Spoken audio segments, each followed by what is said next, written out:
Hey, this is G Butterfly, and today I'm going to talk to you about an interview I saw on Tasha K's channel yesterday, Unwind with Tasha K. She was talking to two young ladies who their father did the unthinkable to them, and the interview was about maybe an hour and a half, hour and 35, 40 minutes long, but I'm just going to recap what I saw because I was just at a loss for words like I am now when I watched the interview. And I think it really caught my attention because the young lady said that they lived in Spring, which is right here on the outskirts of Houston. And if anyone is familiar with Houston, you know, you just shoot down the highway, you right there in Spring. If you can tell people you live in Houston and you actually live in Spring. It's just one of the suburbs right outside of outside of Houston, like Missouri City, Pearland, Fresno, all of these little small cities right around the huge metropolitan Houston. But I'm going to start my video off by saying everything I'm going to say is alleged because the gentleman in that they were talking about in the interview has not been charged with anything. He hasn't gone to court, nothing like that. This is just his two daughters' story, and so I'm going to say everything is alleged. I'm going to keep saying that throughout the video. It's all alleged. But the interview was with Tasha K. I think she posted yesterday. And the two young ladies on the interview was Brittany Mayfield and Jasmine Mayfield. They both look like they could be in their early to mid 30s. I wouldn't say they're any older than that. I would probably lean more toward early 30s. The story starts off where the two young ladies, she started off by talking to Brittany. Brittany is the oldest sister. Excuse me. And Brittany and her sister Jasmine were born in Monroe, Louisiana. And they were born to their mother. I didn't get the mother's name, but the father's name is Frankie James Cloman. Not sure how you spell the last name, but their last name is Mayfield, and I can only assume that that's the mother's last name. But the father's name was Frankie James Cloman. And again, everything in this video is going to be alleged, and I'm just basing my comments on the interview I saw with Tasha K and the two sisters last night. Excuse me. Well, they lived in Monroe, and they said they came from a very strict apostolic upbringing with their mother. Everything was church, church, church, church, church. The father and the mother were never married. The mother was, I think she said her mother was 15 when she had her, and the dad was 19. And per Brittany, her dad was a player, and her mom was, you know, sneaking around with the dad. But the dad at the time had a girlfriend. And Brittany's mother and the dad's actual girlfriend, Brittany said her mom was a side woman. Brittany was born 5 days prior to her sister. So her dad had two women pregnant at the same time. But her parents were never married, and they just had to find a way to co-parent. Well, again, they went to church a lot. Brittany said that her mom had them in church at least 5 days a week.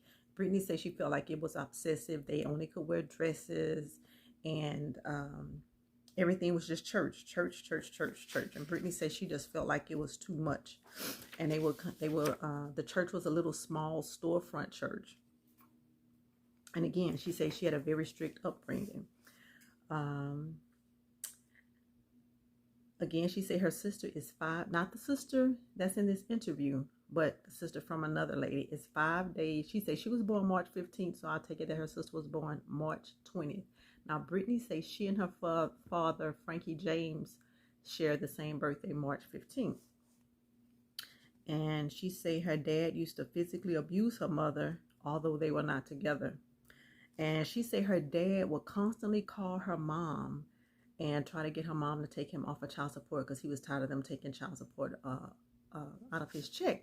And from what Tasha K said, he was a truck driver, but he would always call the mom and complain about the child support, And he said, if you can't take care of them, because she was on public assistance, if you can't take care of them, you need to send them to me and let me take care of them. Well, I think Brittany felt like that was just her dad's way of saying, if I get them, then I don't have to pay child support. Well, Brittany also said that whatever amount he was paying, it wasn't the amount that you would think he would get upset about, but she said sometimes the check was $16, 16 cents, $27. It was always a very small amount. But she also said it could have been because her mom was on public assistance. Now, I do know that if the father is paying child support and the family is on public assistance, they may take certain portions of that money out of the child support to pay back the state for assisting the family. Now, with that being said, and the mom was on welfare, Brittany and her mom kind of started bumping heads when she was an early teen. And the dad kept calling. So it was constantly the dad calling her and the mama getting into it. Well, Brittany said that she was an honor roll student. And the only reason her and her mom bumped heads was because she wanted to play sports. She wanted to play basketball. And the mother felt like she should always just stay focused on church, church, church. Well, Brittany wanted to play sports. She said she didn't see anything wrong with that. And she didn't understand why her mother gave her such a hard time about playing sports and always wanted her to put church first. And a lot of young kids don't understand it. Now, was the mother obsessive with it? I don't know. This is just what she said in the interview.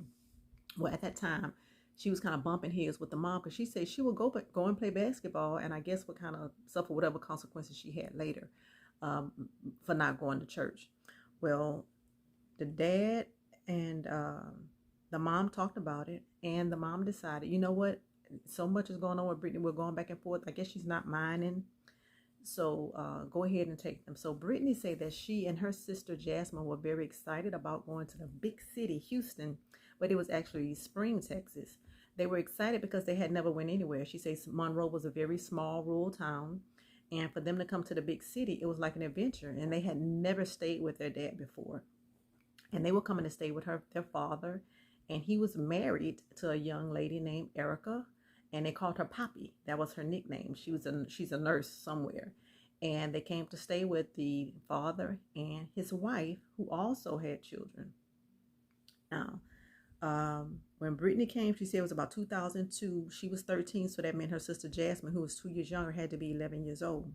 Well, they moved in with Erica and the father, and she said she kind of gravitated to the stepmom. She said the stepmom treated them very nice. She gravitated to her. She was easy to talk to. She said they got along really well. She said, but the father didn't like that she gravitated to her.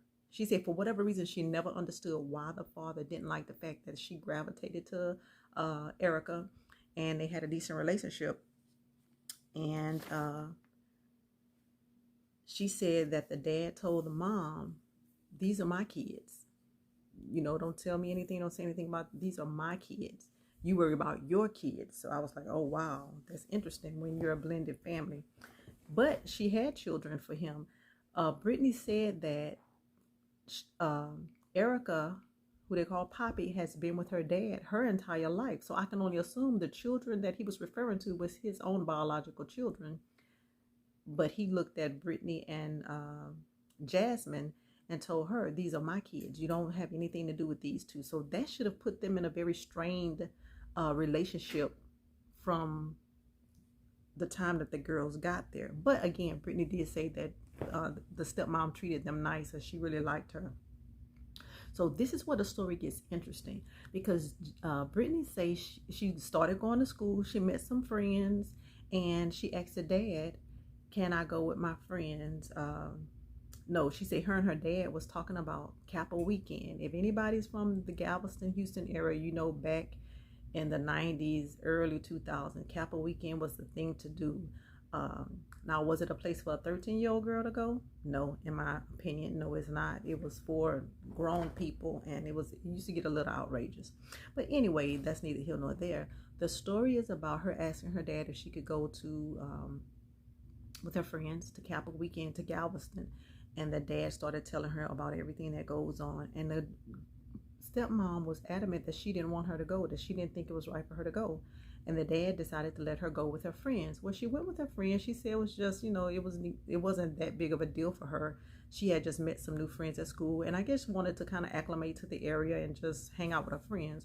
Well, she didn't have a good time because she said her friends were really going down there to sell sandwiches.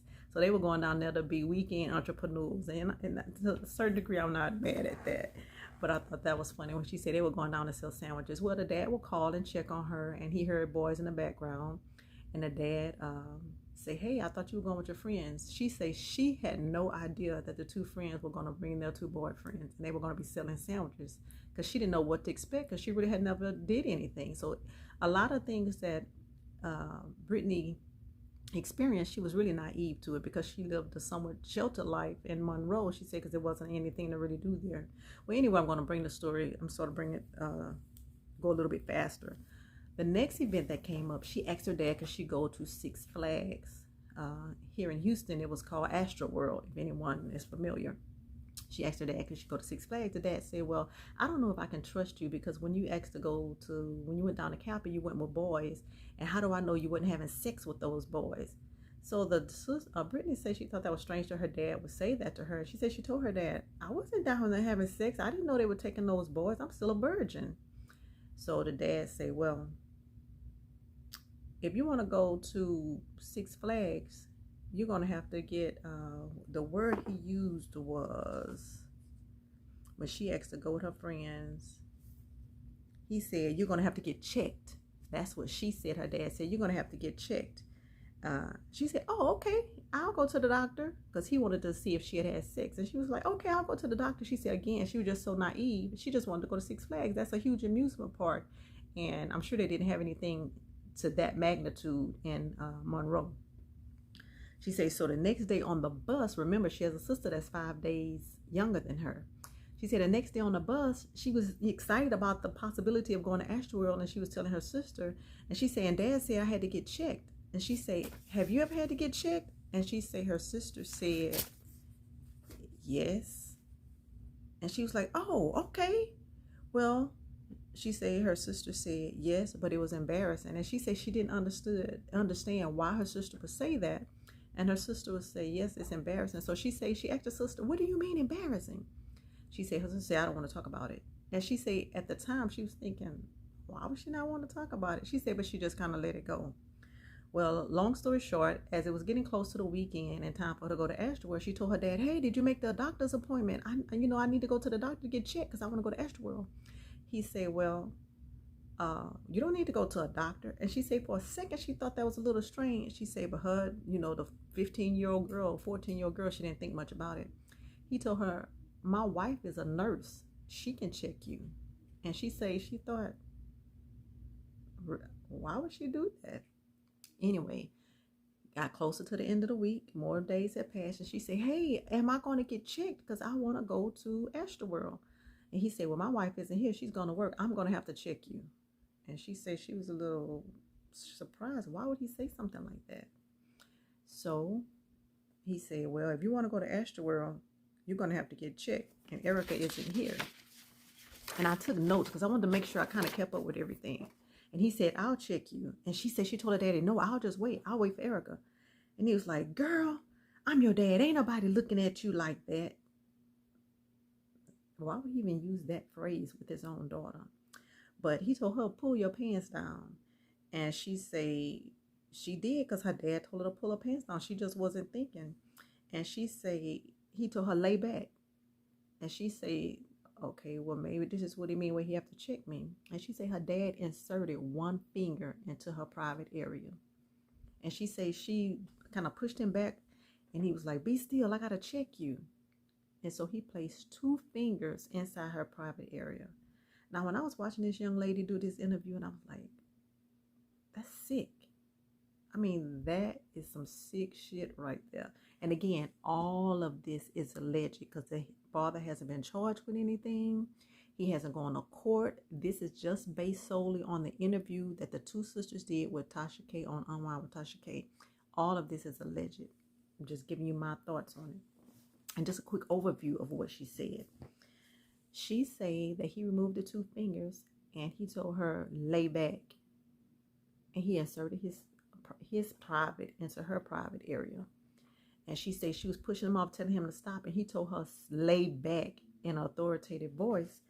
And she just couldn't do anything. She had to be still. And he penetrated her, his own daughter. She was about 14 years old. Now, how sick can you get? Well, afterwards, he told her, go in the restroom and sit down on the toilet and push. And she said she saw blood on the toilet paper.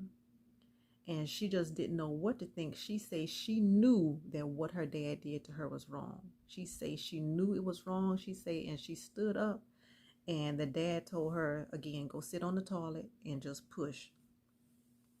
And she say it was just constantly ongoing after that. She say her dad was sitting on the bed and he just started talking to her. They were in the master bedroom, and I can assume that nobody else was at the house. She didn't really say what shift the wife worked, so who knows? Because she say it would happen at all different times of day and night, but this is just the very first time. She said that the dad sat on the bed and just started opening up to her, just telling her that he had had sex with his wife's sister. He had had sex with her mother's sister. And she said he never said anything about any other underage girls, but he talked about a lot of people in the family that he had been having sex with. And she said her dad just acted like it was okay. And she said the dad told her, if you tell anybody, they're not going to believe you. And she said because her dad was real charismatic and just a good looking guy. And she said the dad told her, look at me, who's going to believe you if you told them what I'm doing, what I did? And she said at that point, she never said anything because she believed what her dad said. And she said she ended up going to Astroworld. And she said she didn't really have a good time because she was still so stunned at what her father had did to her. And she said that she never told anyone because she believed what her daddy told her, as far as no one will believe her. And I was like, you sick bastard. Oh, you sick bastard. And again, they say the people lived right here in Spring, Texas. And at this point, she's moving forward with charges, but we'll get back to that. Okay, so she said the abuse kept being ongoing all the time. And she said that he asked her if he could start having sex with her sister. And she said she cried and begged her dad, please don't hurt my sister. Don't do that to my sister. Don't do that to my sister. She said she cried, and begged. And dad was like, all right, dang, I'm going to leave how it is. This is what me and you got going on. Well, she wasn't aware that he's already been sexually active with both of her sisters. And do you know how she found out? She found out he was being sexually active with her two sisters when he tried to force all three of them to perform sexual acts on each other. Now, that's some sick shit. He going to hell. Y'all know he going to hell. That bastard gonna burn for what he tried to do, what he did to his daughters, allegedly. Now, she said that he tried to make all three daughters perform sexual acts on each other, and they all three cried and begged him, please do not make us do this. And she said it was already bad enough he was making them do it to him individually. But just the thought of them doing it together, the three sisters, they said they begged him, please don't. And then he was like, all right, fine. Each one of y'all just need to get up here and ride me. And she said all three sisters had to get up there and ride their dad. And I said, you know what? Somebody need to take his penis and take nails and hammer it to the floor, you nasty bastard, if you ever see this video. Well, anyway, she went on to say that happened. Now, she also said that later on, the dad would just come and tap him, hey, get up, come go with me. He would wake him up out their sleep. And she said even if they act like they were asleep, that bastard would pick them up and take them, sleep and all, and go have sex with them somewhere else in the house. So this is where it got kind of tricky for me, because I said, now wait a minute. Something not sounding right. Not that I'm saying the young girl was lying. What I'm saying was that stepmama, Poppy, Erica. Now, she said one night that daddy came and got her and made her go downstairs. And just the way the house was built, she said there can be like blind spots. If you're coming downstairs, there can be certain blind spots in the living room that you can't see somebody. And she said her dad took her down there and started having sex with her downstairs on the side of a TV. Well, he heard the wife coming down the steps, and he hurried up and stopped. The wife came down, and the wife said, are you fucking her? I thought that was a peculiar phrase to use if that's your daughter. You would think her first thought would be, what are you doing? What, just like surprise and anger, just furious. But she said, are you fucking her? That's something you would say to a man that's dealing with another woman. That's your competition, so to say. not your child, not someone that's living with you, a minor, a 14-year-old. So Tasha K asked the young lady, well, did she see your clothes off or your clothes disheveled? What? She said, no, because I had on shorts and my daddy would just pull my shorts to the side. She said, and he still had on his boxers and his t-shirt. Now, if anybody has seen a man's boxers, you know that there's a slit in the front of the boxers. Say that when he jumped back, his penis was still hanging outside of his boxers when the wife came down. She said the husband and the wife went into the room. They got the fussing back and forth. You can hear furniture moving around, bumping. And she said the next morning they came out and they both had scratches all on them. So I guess they were fighting. But the daddy told her, you don't have to worry about her asking you anything about what went on. I say, well, I'll be goddamn. She said the stepmama never said anything else to them. Said that the stepmama, it was just like it never happened. I said, you got to be kidding me. You got to be kidding me. You lived in a house with this man and you saw his penis out and you accused him of having sex with the daughter and you never said anything to the authorities. That speaks volumes about that stepmama. Now, anyway, moving forward, Brittany said that the daddy continued to have sex with them continually. Nothing was ever done. She was scared to say anything. She didn't think anybody would believe it. She never had a conversation with the stepmom about it because she never felt like the stepmom presented an opportunity for her to talk to her about it. Well, long story short, Brittany said that by the time she was 17, she met a high school guy that she liked. You know, it was her boyfriend. I think she called a young man Roy. I think that's what she said. And like any typical teenager, she was just infatuated with him. You know, I guess they were boyfriend, girlfriend at the time.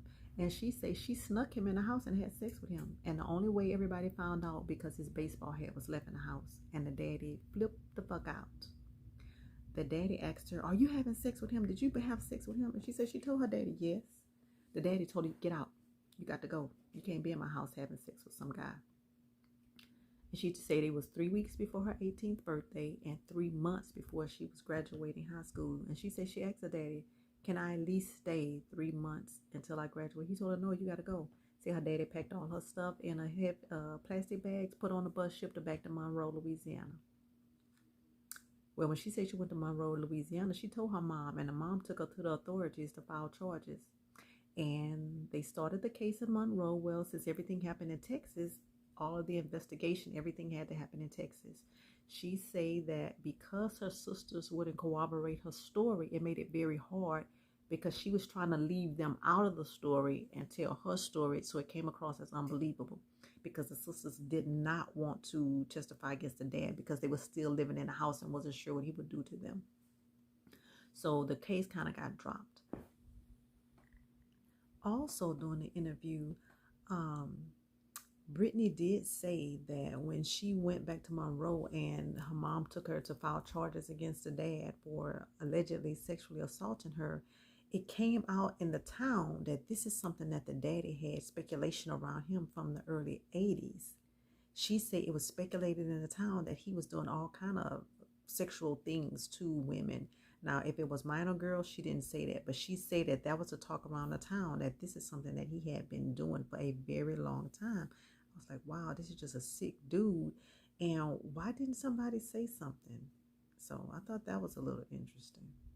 Well, she said she went on, I think she said to the military. I think she said she went on to the military. The young lady went on the nursing school. She's a travel nurse. She, you know, was being very productive with her life.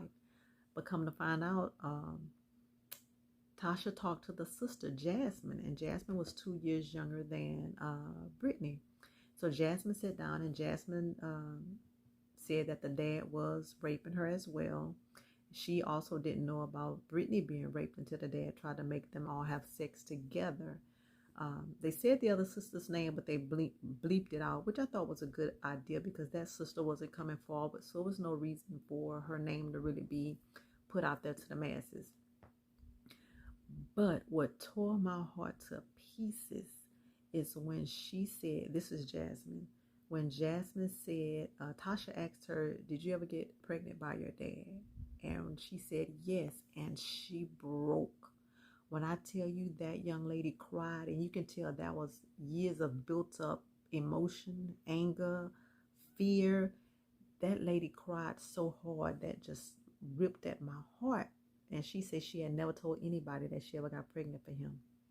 When she found out she was pregnant, she told her dad. Her dad came and got her and took her back because she had went to Monroe. The dad came and got her out of Monroe, brought her back to Houston, and took her to get an abortion. And she said she never told anybody. Nobody knew. She said, I think her mom in Monroe thought she had the flu or something like that because she kept throwing up a lot. And come to find out she was pregnant, but she was pregnant by her dad. And the dad said, if I'm not mistaken, I think the dad said that, how did you get pregnant? How did that happen? Like, who got you pregnant? He would never take ownership. They said the daddy was very,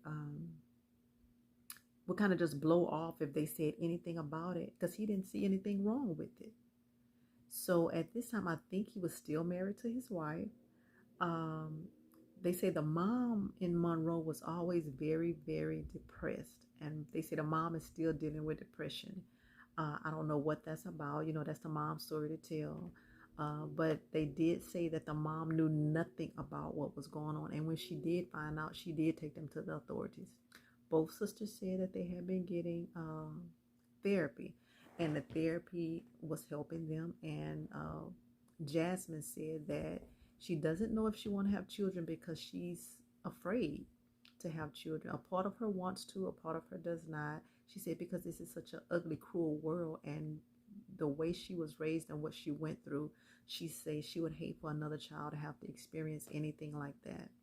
And she said that the other sisters, because they were 6 total girls for this dad, and I think he was having that type of relationship with all of his girls. Well, Brittany, who was the oldest sister, she went on social media on, I think, Facebook, and just started ranting about everything the dad was doing to her because this was after the case was dropped because she felt like somebody needed to know and something needed to be done about her dad. And she put his picture up there and everything. And the dad was like, oh, so you're famous now. You're famous now. So he was still being nonchalant and just being an asshole about it and wouldn't take no accountability. So she said Brittany and her are now trying to have charges filed against their dad for what he did to them ongoing in their childhood. But the other sister said, tell your story, do what you have to do, just don't put me into it.